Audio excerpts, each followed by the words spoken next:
కార్మికుల ఐక్యత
ఇష్టమేనా అంతా చెప్పండి. ఎందుకు టెన్షన్ పడుతూ రాగానే ర్యాలీ స్టార్ట్ చేసినప్పుడు చేస్తారుగా ఎట్లయినా కానీ.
ఆటో డ్రైవర్లకు న్యాయం, ఆటో డ్రైవర్లకు న్యాయం, ఆటో కార్మికుల ఐక్యత, ఆటో కార్మికుల ఐక్యత. ఆర్టీసీ బస్సుల్లో మహిళలకు ఉచిత ప్రయాణాన్ని వెంటనే, ఆర్టీసీ బస్సుల్లో మహిళలకు ఉచిత ప్రయాణాన్ని వెంటనే, ఆర్టీసీ బస్సుల్లో మహిళలకు ఉచిత ప్రయాణాన్ని వెంటనే. ఆటో కార్మికుల ఐక్యత, ఆటో కార్మికుల ఐక్యత, ఆటో డ్రైవర్లకు వెంటనే న్యాయం, ఆటో డ్రైవర్లకు వెంటనే న్యాయం. ఆర్టీసీ బస్సుల్లో మహిళలకు ఉచిత ప్రయాణాన్ని వెంటనే, ఆర్టీసీ బస్సుల్లో మహిళలకు ఉచిత ప్రయాణాన్ని వెంటనే.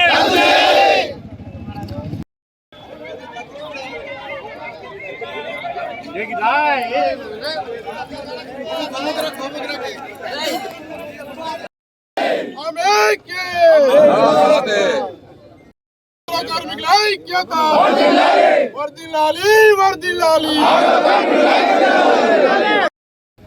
ఆటో కార్మికుల పక్షాన నమస్కరిస్తూ తెలియజేస్తున్నామనగా, ఈ ఆర్టీసీ బస్సుల్లో మహిళలకు ఉచిత ప్రయాణం అనేటువంటి మీ నిర్ణయం వల్ల తెలంగాణ రాష్ట్ర వ్యాప్తంగా కొన్ని లక్షల మంది ఆటో డ్రైవర్లు వాళ్ళ కుటుంబాలు రోడ్డున పడేటువంటి పరిస్థితి ఏర్పడ్డది. దయచేసి ముఖ్యమంత్రి గారు మీరు ఆ నిర్ణయాన్ని, మహిళలకు ఉచిత ప్రయాణం అనేటువంటి ఏదైతే నిర్ణయం ఉన్నదో, మీకు ఆ నిర్ణయం వల్ల గవర్నమెంట్ ఫామ్ అయింది కావచ్చు, కానీ మీకు తెలుసు ఈ ఆటో కార్మికులు ఎన్ని కుటుంబాలు రోడ్ల మీద పడుతున్నాయి అనేటువంటిది మీరు గమనించాలి. దయచేసి చదువుకున్న వాళ్ళు, మీకు గవర్నమెంట్ ఉద్యోగం ఇవన్నీ ఆశించకుండా కూడా పీజీలు, డిగ్రీలు, ఎన్నో ఉన్నతమైనటువంటి చదువులు చదువుకున్నటువంటి వ్యక్తులు కూడా ఈరోజు ఆటో నడుపుకుంటూ ఉపాధి అనేది పొందుతున్నారు. దయచేసి మీరు మా బాధను మీరు అర్థం చేసుకోవాలి. చూడండి, ఇక్కడ దాదాపు కొన్ని వేల ఆటోలు, మేము జగిత్యాల జిల్లా మాది. దయచేసి మీరు ఆలోచించుకోవాలి. మా కుటుంబాలు, మాకు ఎట్లాంటి పనులు లేవు. దాదాపు ఒక్కొక్కరు 20, 30, 40 సంవత్సరాల నుంచి ఈ ఆటో నడుపుకుంటూ ఆ జీవనోపాధి పొందుతున్నారు. దయచేసి మీ నిర్ణయాన్ని మీరు విరమించుకోవాలి. అని చెప్పేసి మేము మీకు విన్నవించుకుంటున్నాం. మరియు కరోనా టైం లోపల ఆటో కార్మికుల వ్యవస్థ దాదాపుగా సగం విధ్వంసం అయిపోయింది. ఇప్పుడు ఈ నిర్ణయాల వల్ల మీకు గవర్నమెంట్ అయితే ఫామ్ అయింది కావచ్చు, కానీ మా ఆటో కార్మికుల పొట్ట మీరు దయచేసి మీరు కొట్టకూర్రి. మొత్తం మా ఆటో కుటుంబాలు లక్షలలో ఉంటాయి మా తెలంగాణ వ్యాప్తంగా. మా భార్య పిల్లలు మొత్తం రోడ్ ఎక్కేటువంటి పరిస్థితి అనేది మీరు కల్పించకుండా మీరు న్యాయం చేయాలి. దీని పరిష్కారం ఎట్లాంటిది అది కూడా కాదు. ఖచ్చితంగా ఈ ఆర్టీసీ బస్సులలో ఈ ఉచిత ప్రయాణం మహిళలకు అనేది ఖచ్చితంగా మీరు రద్దు చేసుకోవాలని చెప్పేసి మీరు మీ మంత్రివర్గం లోపల మా ఆటో కార్మికుల గురించి మీరు నిర్ణయం తీసుకొని మాకు ఆటో కార్మికులకు న్యాయం చేయాలని చెప్పేసి మేము మీకు మా తెలంగాణ ఆటో కార్మికుల తరఫున నమస్కరించి తెలియజేస్తున్నాను. ఆటో దేశాలకు అందరికీ నమస్కారం. మాకు ఎందుకంటే వేరే భాష రాదు, మాకు ఎందుకంటే మేము ఆటో నడుపుకొని బతికేటోళ్ళం, మాకు రాజకీయం చేయరాదు. అందుకే మేము నమస్కారంతో దండం పెడుతున్నాం. అందరి గురించి నేను దండం పెడుతున్నా, ఏమైనా తప్పే క్షమించండి. కానీ ఒక్కటే మా బాధ, ఈరోజు చేసినది మా కోసం రోడ్ పాలిషన్ చేసిండు సీఎం గారు. కానీ ఒక్కరు ఆలోచన పెట్టుకోలేదు. ఆలోచన ఎందుకు పెట్టుకోలేదు అంటే ఇంతమంది డ్రైవర్ ఉన్నారు, మా పిల్లలు ఎక్కడ చదువుకోవాలి, మాకు ఈఎంఐ ఉంటుంది, అది ఎట్లా కట్టుకోవాలి. మేము ఇవాళ నడుపుతూనే బండి, రేపు పొద్దున మేము కొంచెం పిల్లలకు ఏమైనా పెట్టగలుగుతాం, అన్నం పెట్టగలుగుతాం, మా పిల్లలకు కొంచెం సుఖంగా చూసుకుంటాం. రాత్రి 12 గంటలకు కానీ 2 గంటలకు కానీ మేము ఎంతో కాయకష్టం చేసి మా పిల్లలను సాగుకొని ఈ ప్యాసింజర్ అనేది రాత్రి 2 గంటలకు దిగినా అలా ఇంటికాడ తీస్తాం. అలా కడుపు నొప్పి వచ్చినా అన్న ఏడున్నాం అంటాం, మేము పోతాం. ప్రతి డ్రైవర్ కానీ ప్రతి వాడకట్టు కానీ ప్రతి మండలం 21 మండలాలు ఉన్నాయి మనకు మా జగిత్యాల జిల్లాలో. ఆ 21 మండలాల్లో మా డ్రైవర్ ప్రతి ఒక్కరు కష్టపడి అందరికీ టాటా ఏసీ కానీ మా ఆపి బండి కానీ మా డీజిల్ ఆటో కానీ ప్రతి ఒక్కరు మా డ్రైవర్లు ప్రతి ఇంటికి పోయి సేవ చేస్తున్నారు. ఇవాళ మమ్మల్ని రోడ్ పాలు చేసిండు అన్న, అందుకే మేము మాట్లాడుతున్నాం. ఇవాళ మా బాధను ఇది చేసుకుంటాం. మాకు ఎక్కువ ఏం అవసరం లేదు, మాకు లక్షలు కావాలి, ఇది కావాలి. ఇవాళ మిడిల్ క్లాస్ ఆడవాళ్ళు 12 గంటలకు రోడ్డు మీద ఉంటారు ఆడవాళ్ళు. ఇవాళ మా ఫ్యామిలీ, మీ ఫ్యామిలీ, ఎవరి ఫ్యామిలీ అయినా కానీ వాళ్ళందరూ మన అక్క చెల్లెలక మేము భావిస్తాం, తీసుకుపోయి తీస్తాం, చేస్తాం. కానీ మాకు పోయిన ప్రభుత్వం ఫిట్నెస్ ఇచ్చింది, టెక్స్ ఇచ్చింది, ఫ్రీగా అన్నీ మంచిగా చేసింది.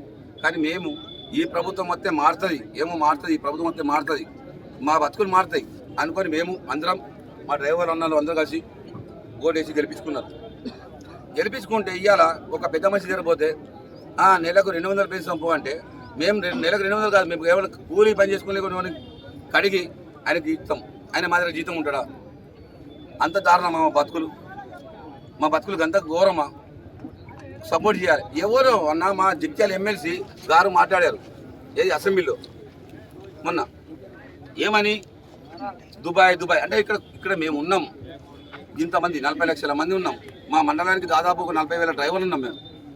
మాకు కొంచెం కూలీ లెక్కనే చూడొచ్చుగా. ఎవరో దుబాయ్లో ఉన్నారు, మా వాళ్ళు ఉన్నారు. మేము దుబాయ్ నుంచి ఇక్కడికి వచ్చినాం, బొంబాయి నుంచి నేను ఇక్కడికి వచ్చిన, వలస పైన నుండి వచ్చి ఇలా నుంచి బతున్నా తెలంగాణలో.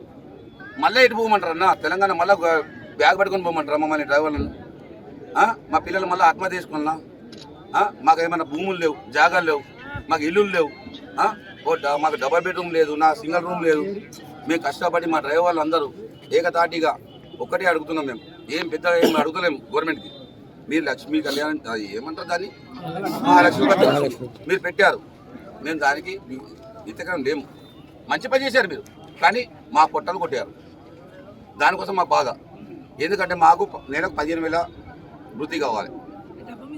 లేబర్ కార్డు, డ్రైవర్లకు లేబర్ కార్డు లేదని ఒక సృష్టించారు, ఆ లేబర్ కార్డు కావాలి. మాకు హెల్త్ ఇన్సూరెన్స్ కావాలి, మా పిల్లలకు ఫ్రీ ఎడిషన్ కావాలి, చదువులు కావాలి. దాని తప్ప మాకు ఏం పెద్ద కోరిక లేదు. మాకు ఒక ఇల్లు, మాకు సంసారం, మేము కూడా మనుషులం అన్న, మేము పశువులం కాదు. కానీ రాత్రి పూట పగలపూట మేము అన్నీ కష్టపడి ఏడుకోలేడుకో దయచేసి అందరు డ్రైవర్లకు ఇంత 10 రూపాయలు ఇస్తే, మీరు 10 రూపాయలు ఇస్తే మేము ఆటో నడుపుతున్నాం. మీరు బస్ స్టాండ్లో 20 రూపాయలు ఇస్తే మీకు దించి అన్న లేవా చిల్లరాని కూడా సపరేట్గా ఉంటారు. అలా కొంతమంది ఉంటారు కావచ్చు, దానికి సంబంధం లేదు. కానీ ఒక్కళ్ళ గురించి 100 మందిని మోసం చేసే పద్ధతి కాదు.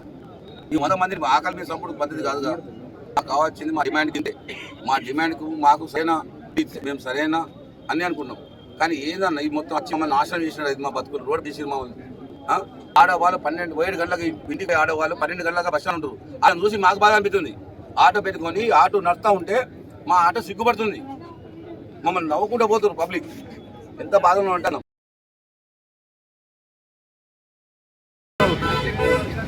జగిత్యాల పట్టణంలో ఆటో కార్మికులు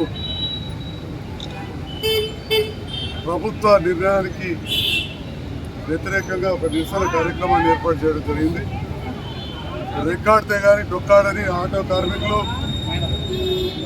వారి జీవితాలు బాగుండాలని చెప్పి తెలంగాణ రాష్ట్రం ఏర్పడ్డ తర్వాత తెలంగాణ రాష్ట్ర తొలి ముఖ్యమంత్రి అయిన కేసీఆర్ గారు మరి ఆటోలకు ట్యాక్స్ మాఫ్ చేయడం, అదేవిధంగా మొన్న వాటి ఫిట్నెస్కు సంబంధించి ఏదైతే అనవసరంగా ఇబ్బంది జరుగుతున్నదో వాటిపైన కూడా వారికి సానుకూలంగా ఉండి ఆ ఫిట్నెస్ను కూడా రద్దు చేయడం జరిగింది. మరి కొత్తగా ఏర్పడ్డ ప్రభుత్వం ఎలాంటి ఆలోచన చేయకుండా మరి దినసరి కూలీలాగా జీవించే ఆటో కార్మికులకు ఎలాంటి ఆల్టర్నేట్ ఉపాధి కల్పించకుండా ఏదైతే వాళ్ళు డిమాండ్ చేస్తున్నారో దానికి అనుగుణంగా ఈరోజు నేను జగిత్యాల శాసనసభ్యునిగా ఖచ్చితంగా నెలకు 10,000కు తగ్గకుండా 15,000 వరకు కూడా వాళ్ళు డిమాండ్ చేస్తున్నారు. 10,000కు తగ్గకుండా వారికి నష్ట పరిహారం ఇప్పించాలని.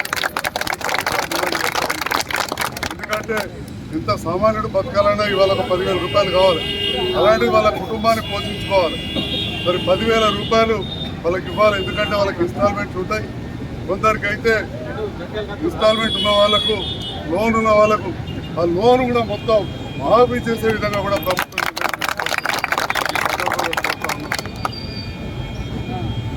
మహాలక్ష్మి అనే పథకాన్ని పెట్టి ఒక్క ఉచిత బస్సు ప్రయాణం పెట్టారు. కానీ మహాలక్ష్మి పథకంలో ఒక ఉచిత బస్సే కాదు, ప్రతి మహిళకు 2,500. అదేవిధంగా ఇంకా పెళ్లి చేసుకుంటే తులం బంగారం అని, ఆసరా పెన్షన్లకు 4,000 అని, ఈ రకంగా 400 పథకాలు చెప్పింది. ఇలాంటివి చేయకుండా ఏకైక పథకం ఉచితం చేయడంతో ఆటో పరిశ్రమ దెబ్బతింటుంది కాబట్టి, ఆటో రంగం దెబ్బతింటుంది కాబట్టి, ఆటో కార్మికులు రోడ్డు మీద పడతారు కాబట్టి ఆనాడు బీడీ కార్మికులకు ఎట్లయితే మేము 2,000 రూపాయలు ఇచ్చి రేపటి నాడు 3,000 చేస్తామని మాట ఇచ్చినాము. ఖచ్చితంగా ఆటో డ్రైవర్లకు 10,000, డ్రైవర్ కమ్ ఓనర్ నుండి ఇన్స్టాల్మెంట్ ఉంటే మాఫ్ చేస్తారా లేదా 15,000 ఇవ్వాలని చెప్పి నేను ఈ సందర్భంగా వాళ్ళ పక్షాన డిమాండ్ చేస్తాను. జై తెలంగాణ, జై కేసీఆర్.